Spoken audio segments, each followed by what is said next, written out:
Hello my loves, how are you? I felt compelled to turn the camera on to just speak. Can't tell you why, but we're doing things based on intuitive hits today and just speaking from whatever comes through, which is usually how I channel my tarot messages anyway, but obviously very specifically tailored to the cards that are being presented to me and the energy that I'm feeling into. However, this feels like a message that just needs to just be. And it's to say that tapping into your intuition and really feeling into your body and understanding when your body is sending off signals and fire alarms in your body, that is the most potent, delicious data that you can ever receive about yourself. If you find you're sat at your desk and your chest is constricting, is to pay attention to what the circumstances are. What is it that's setting off that perceived alarm in your body? Because it's such good information.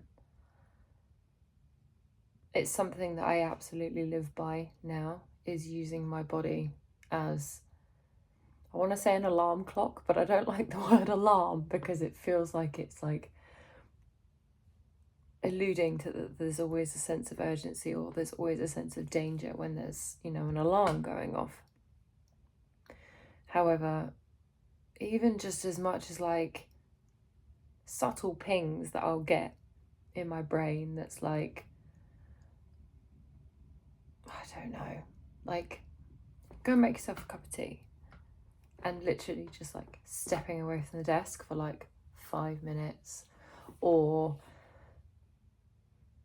they're like craving for a certain food because it's gonna make you feel a certain way, and then there's things to say that when you crave certain foods, your body is craving something in that food. And I just think that this is the most important piece of information. We can be given all sorts of different techniques of how to do things, and yes, there are definitely things that are helpful in learning and having in your tool belt to make things easier, but your body is the first thing that is the most useful tool that you have. Like where do you feel the fire? Where do you feel most drawn to go to? What do you feel is pulling you in what direction? Where do you feel, even if it's so much as like, I really keep getting this like ping to go and sit in this coffee shop and go and have a coffee. And then when you finally go and do it, you might overhear a conversation that's the most inspiring conversation, that's been the information that you've been waiting to receive, but you've not been able to get to that conclusion without guidance, or, you've not been able to get to that conclusion by yourself. It's all things like that. I can use a personal example in that I used to suffer from chronic shoulder pain, like chronic shoulder pain to the point where my shoulder would freeze up and I wouldn't be able to move it. And for years and years and years and years, I thought about going to have acupuncture, and I never did. I never went and did it. Wasn't like convinced that it was going to work, or I just felt like I was, I don't know, there's just always a reason not to go and do it. And then I finally decided to go and have acupuncture done, and it's absolutely changed my life. So to cut a very long story short, I no longer have chronic back pain. I no longer have chronic shoulder pain, I should say. I didn't have back pain, I had chronic shoulder pain, but I no longer have that chronic pain because I finally paid attention to what it is that my body was like telling me. You know, in the back of my mind, it kept going, go and have acupuncture, go and try acupuncture. And then I finally did, and it got rid of the pain that I was feeling in my body, and it led me on this path of truly understanding what it is to release stored emotion from the body and to move the body in a way that feels like it's fluid and it's moving, and to really tap into the body and understand when it's showing you signals for things that don't serve you. But also then tapping into it when potentially the ego is starting to take over and you think it's intuition and you're like, oh, well, my intuition is telling me that this is a bad idea, and it's actually the ego disguised as intuition, because it's very, very clever at doing that, and how it can totally cloud your judgment, but then that is still more information for you, and it's being able to discern what's intuition, what's the ego, and what's trying to run the show. And all of this is just the most fun as well. And I think this is the thing that makes this process a lot easier to tap into and have fun with, is to gamify it, is to say, well, what if this does actually work? It's exactly the thought process I went through when I was doing acupuncture. I was like, well, what if it does work? What if it does? And lo and behold, it did. And I just think that if you want to go and try something, if you want to go and do something, and the ego is running the show, and the ego is trying to tell you that it doesn't feel right or it's not the right thing, is to actually feel into that and try and figure out if it is the ego running the show or if it's your intuition. My favourite analogy that I love to use, and this is no disrespect to people who work in this field, but it's the desperate salesperson. And I feel like I can say that because I've worked in sales before and I hated it. But it's the person who, like, in my mind, the ego is the desperate salesperson who is going to tell you anything to get you to pay attention to them, to get you to buy into what they're selling.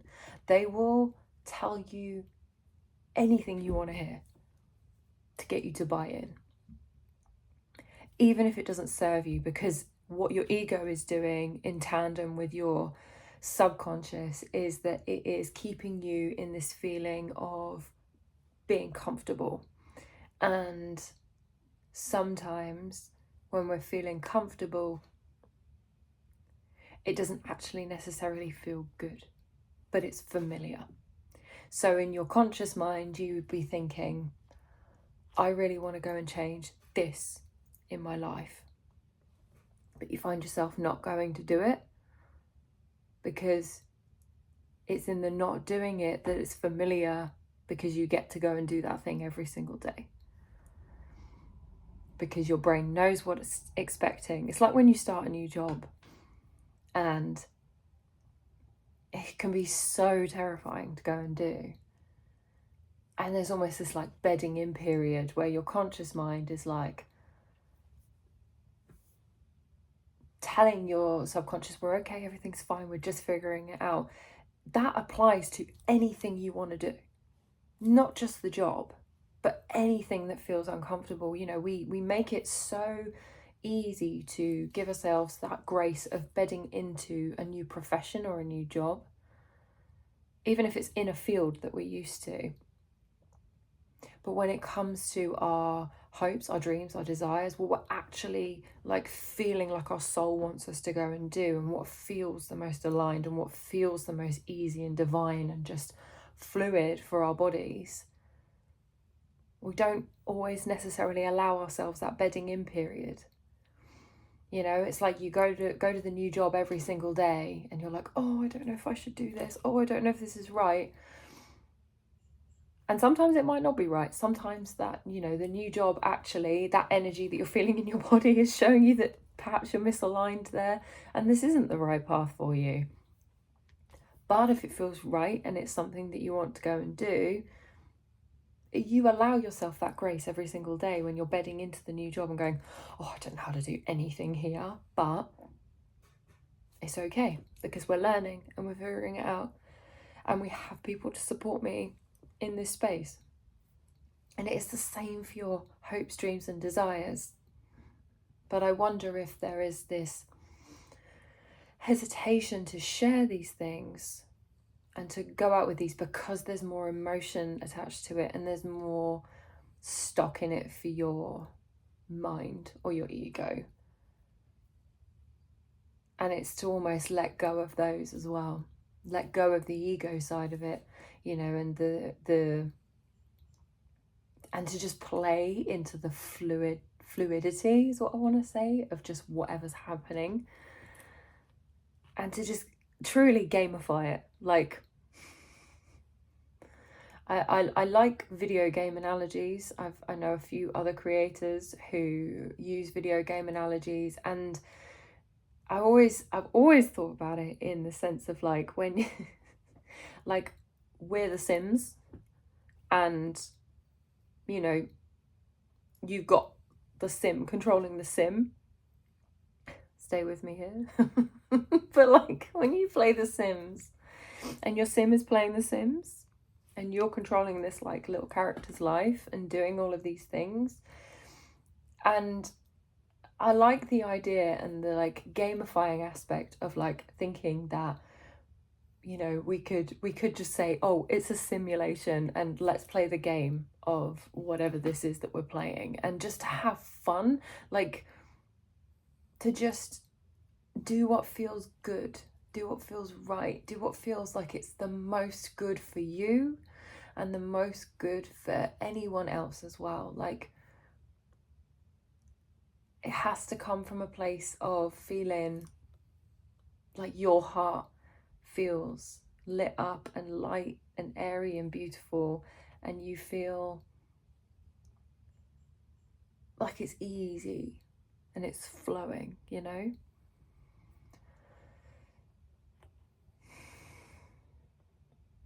I just want to put this energy out there because I think it's just important to feel into the energy of flow and what flow feels like. And I know I can say with the utmost like certainty and feeling of like there are times where it feels like that flow isn't coming as easily, and that there are things that are stopping or slowing the flow, and that you feel it can potentially feel like you are just running on a hamster wheel. And that's to say, that's when I think the gamifying of this becomes even more important, because I think it helps to bring that energy into the now. One of the biggest things that I think has been really pivotal in my journey and important is to not outsource your happiness to another like entity or energy or a time. So that to say that, oh, if this person returns my love, then I'll be happy. Or when I get to X goal, then I'll be happy. Or when I have X amount of money in my bank account, then I'll be happy. That's something that has been really, really, really challenging to bed in. And it's still a work in progress, but it's absolutely the most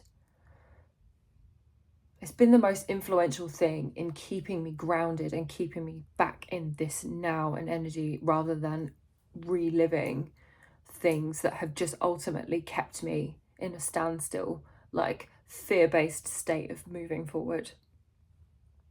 And I do think that that outsourcing of those can also do that.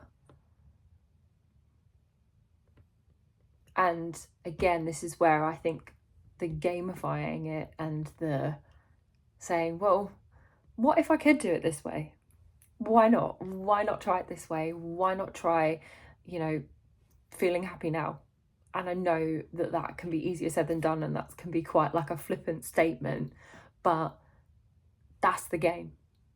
Because I can say from experience where I've been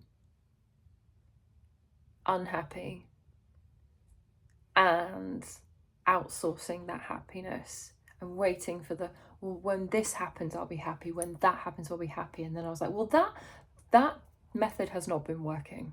That method has not been working. So how do we change this method then that doesn't work? And it's asking the questions and saying, okay, well, what if I try it this way? What if I go and have acupuncture instead of physiotherapy? What if I slow down instead of speed up? What if I look into this thing that I've been curious about for a really, really long time, but I'm not sure if I should?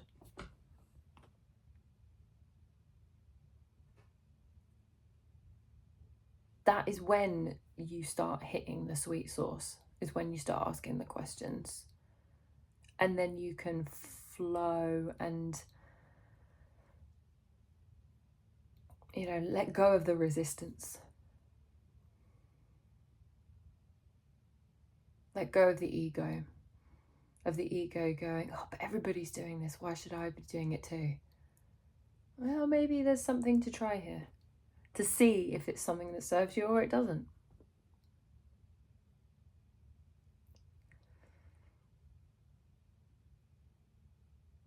That's all I have for you. Let me know if this made any sense, landed for you. But I just felt compelled to share that, to turn the camera on first and foremost. That was the whole that was the whole thing here, was to just turn the camera on and speak and to see what came up. And here we are. So, with that being said, thank you so much for being here and for listening to me speak. As always, be kind to yourself, be kind to others, and have an amazing day. Bye.